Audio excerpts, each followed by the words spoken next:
호세아 선지자는 6장에서부터 이스라엘의 범죄와 또 하나님께서 그 이스라엘에 내리실 형벌을 이야기하고 있습니다. 이 형벌이 독수리처럼 급하게 아주 갑작스럽고 빠르게 여호와의 집에 임할 것이라고 합니다. 여기서 여호와의 집은 북이스라엘을 대상으로 말하고 있는 것이기에 성전이 아니라 이스라엘 백성, 하나님의 백성을 가리킵니다.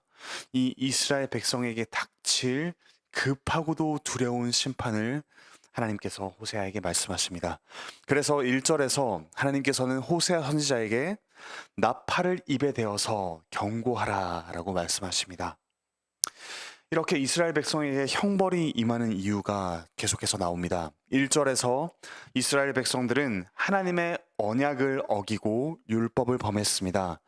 단지 하나님께서 정하신 규칙 몇 개를 어긴 가벼운 수준이 아니었습니다. 그 율법을 주신 하나님 그분을 배반하고 그분을 무시하는 언약 관계를 파괴하는 심각한 죄를 저질렀습니다. 2절에서 비록 이스라엘 백성들이 하나님을 부르며 자신이 하나님의 백성입니다 라고 이야기를 하지만 그들은 이미 하나님께서 주신 좋은 것을 버렸습니다. 4절을 보십시오. 이들은 하나님께서 기름 부으시지 않은 왕들을 세웠습니다. 호세아가 활동하던 시기 여로보암 2세 이후에 13년 동안 5명의 왕이 교체되었습니다. 이 중에서 3명은 이전의 왕들을 죽이고 자신이 새롭게 왕이 된 사람들입니다. 입으로는 하나님을 부르지만 모두가 자신이 왕이 되고자 하는 모습을 볼 수 있습니다. 이를 단적으로 보여주는 것이 4절 뒷부분부터 나오는 우상 숭배입니다. 이스라엘은 은과 금으로 우상을 만들었는데 그 대표적인 예가 5절에 나오는 금송아지입니다.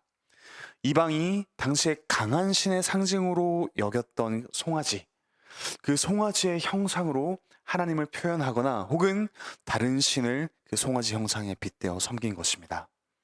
이스라엘은 이렇게 우상을 만들면서 하나님을 경외하기보다 자기 입맛과 필요에 맞추어 제한하려고 했습니다. 하나님께서는 이런 이스라엘을 이방 민족을 사용하여 심판하십니다. 그 이방에 의해서 우상이 있는 곳곳이 불에 탈 것이라고 예언하십니다. 7절에 나오듯이 이스라엘이 식량을 얻기 위해서 씨를 뿌려도 열매를 맺지 못하거나 그나마 열매 맺는 것들도 이방 군대가 약탈해 갈 것입니다. 이것은 자연적으로 일어나는 일이라기보다는 하나님께서 내리신 심판이었습니다. 8절부터 10절에는 이스라엘의 또 다른 죄가 나옵니다. 이스라엘은 우상을 섬겼을 뿐만 아니라 하나님보다도 이방을 더 의지했습니다. 특히 아수르의 조공을 바치며 아수르의 힘에 기댔습니다. 이스라엘을 구원하시고 지키시는 그 하나님을 신뢰하지 않고 등지는 모습입니다. 하나님께서는 그들이 의지하던 바로 그 아수르를 통해서 이스라엘을 심판하십니다. 11절부터 13절에는 다시 우상 숭배에 대한 형벌이 나옵니다. 에브라임은 이스라엘을 대표하는 지파였습니다. 즉 여기서 에브라이마라고 한다면 이스라엘 전체를 말씀하시는 것입니다. 이 이스라엘은 성전 대신에 우상을 섬기는 제단을 많이 만들었습니다. 자기 마음대로 하나님을 섬기겠다라는 뜻이죠. 그뿐만 아니라 이스라엘은 하나님께서 그들을 위해 주신 율법을 이상한 것으로 여겼습니다. 율법에 순종하는 것은 하나님의 사랑에 반응하는 방식이자 하나님의 성품을 닮아가는 좋은 방법입니다. 율법은 아주 좋은 것이었죠. 이 율법을 이상하게 여긴다는 것은 율법을 주신 하나님의 성품을 이상하게 여긴다는 것입니다. 율법이 그려주는 좋은 삶, 하나님 나라를 거부하는 것입니다. 힘과 부가 지배하는 세상, 무언가를 먼저 바쳐서 얻어내는 그 거래하는 종교가 움직이는 세상을 받아들이는 것입니다. 이런 이스라엘이 아무리 값진 고기로 하나님께 제물을 드리더라도 하나님께서는 기뻐하지 않으신다라고 하십니다. 하나님께서는 그런 값진 재물보다 그들의 삶, 그들의 중심을 보시기 때문입니다. 제사는 하나님께서 백성들의 죄를 기억하지 않으시기 위해 주신 제도입니다. 하지만 아무리 이런 고기로 제사를 드려도 하나님께서는 그들의 죄악을 기억하며 그 죄를 벌하시겠다고 도리어 말씀하십니다. 이렇듯 하나님을 거부하며 자기 방식대로 살아가는 이들, 우상을 숭배하며 스스로 왕이 되고자 하는 이들의 삶은 어떻습니까? 13절 뒷부분에 나오듯이 이스라엘 백성들은 애굽으로 다시 가게 될 것입니다. 그들이 그토록 벗어나고자 하는 위기, 노예 생활이 도리어 그들에게 닥칠 것이라고 하나님께서 말씀하십니다. 그들이 추구하던 것과 정반대의 결과가 그들을 기다리고 있을 것입니다. 하나님을 잊어버리고 왕궁들과 견고한 성읍들을 세웠지만 하나님께서는 그 모든 것들을 무너뜨리고 불태우실 것입니다. 진정으로 그들을 높이고 지켜주는 이는 화려한 왕궁도 아니고 견고한 성읍도 아니라 바로 하나님이시기 때문입니다. 사랑하는 형제자매 여러분, 우리는 어떻습니까? 하나님의 이름을 부르고 나름의 방식으로 하나님을 섬긴다고 생각하지만 정작 하나님께서 기뻐하시는 것이 무엇인지는 까맣게 잊고 있지는 않으신가요? 하나님의 말씀을 이상하게 여기며 힘과 부와 안정이 이 세상을 움직이는 진짜 주인, 나의 삶을 결정하는 진짜라고 생각하고 계시지는 않으십니까? 하나님께서는 그분과 그 은혜를 저버리고 우상을 선택한 이들을 이렇듯 심판하셨습니다. 우리가 의지하는 것이 우리를 온전히 지켜줄 수 없다는 사실을 분명하게 말씀으로 우리에게 가르쳐 주십니다.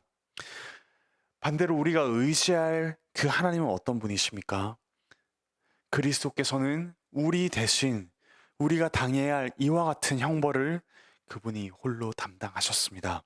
그분은 누구보다 강한 힘을 가지셨고 누구보다 많은 소유를 가지셨지만 십자가에서 오직 하나님만을 의지하며 죽으셨습니다. 우상이나 이방처럼 우리가 무언가를 먼저 바쳐야지만 우리에게 콩고물을 주시는 분이 아니십니다.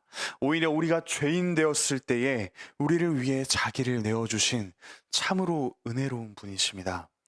그러므로 오늘 하루 그리고 우리 평생에 우리 주님만을 의지합시다.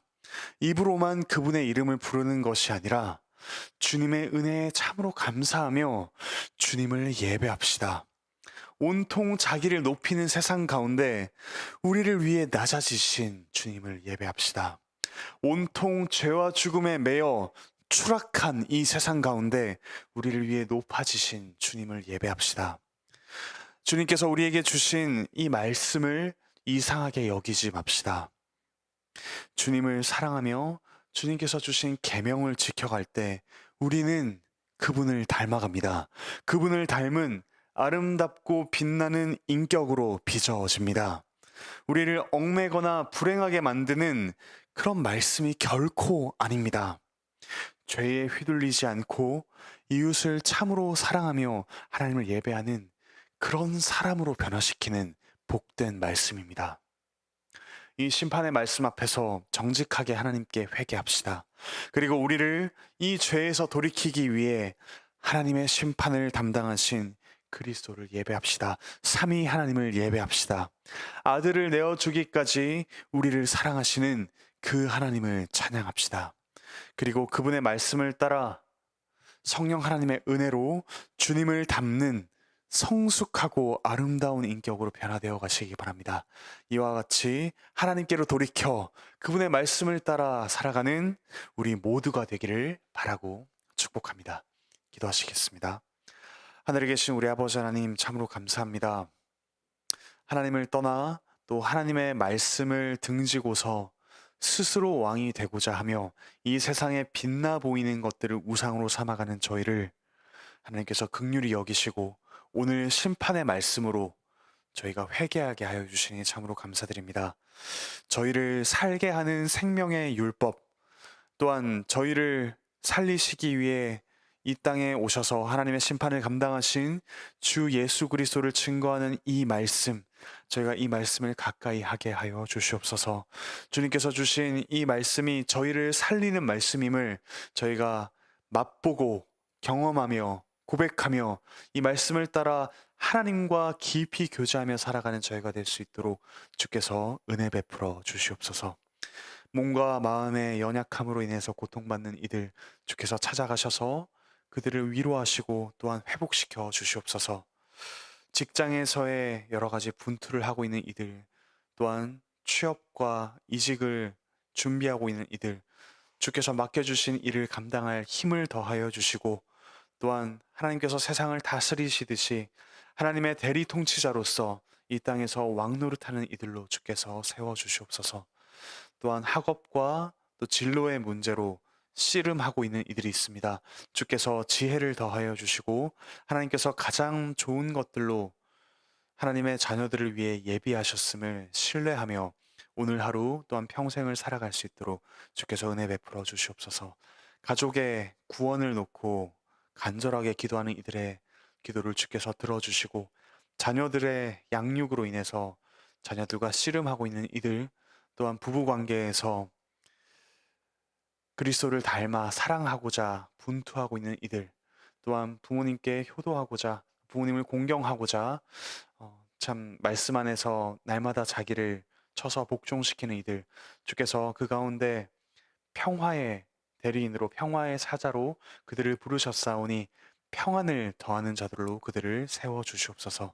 오늘 하루 주께서 주신 은혜를 누리며 또한 은혜를 나누는 자로 저희를 세워 주시옵소서. 감사드리며 예수 그리스도의 이름으로 기도합니다. 아멘. 은혜로운 기도의 시간 되시길 바랍니다.